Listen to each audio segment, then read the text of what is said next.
ఈ ప్రపంచంలో మనకు అర్థమైనట్టుగా మనం ఎవరికి అర్థం కావు. ఆ అర్థమయ్యే మనుషులు ఎవరైనా ఉన్నారంటే ఒక మన స్నేహితుడికి మాత్రమే. మన జీవిత ప్రయాణం మన యవ్వనం నుంచి ఎక్కువ స్నేహితుడితోటే గడుస్తుంటుంది. ఆ స్నేహితుడే మనలో ఉన్న మంచితనాన్ని చెడ్డతనాన్ని గుర్తిస్తాడు. కాబట్టి మన ప్రయాణాన్ని గుర్తించేది ఒక మన స్నేహితుడు మాత్రమే. ఆ స్నేహితుడిని మనం ఎప్పుడు వదులుకోకూడదు.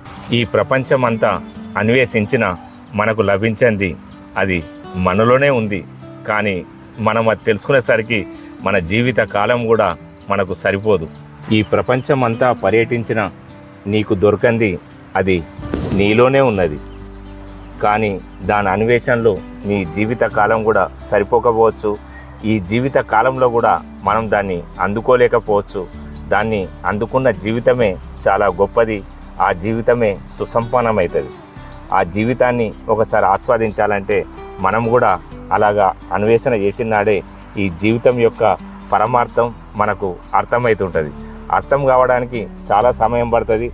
ఆ సమయం మనం తీసుకున్నట్టు ఉంటే మనం అర్థం చేసుకోవడానికి ఎక్కువ అవకాశం ఉంటుంది. ఆ అవకాశం కొరకు మనం ఎదురు చూడడం కాదు, అన్వేషించడమే మనిషి ఆలోచన, మార్గం, గమ్యం చేరుకున్నాడే మనిషిగా ప్రయాణం కొనసాగిస్తాడు. ఆ ప్రయాణం చాలా గొప్పది, మహా అద్భుతమైనది.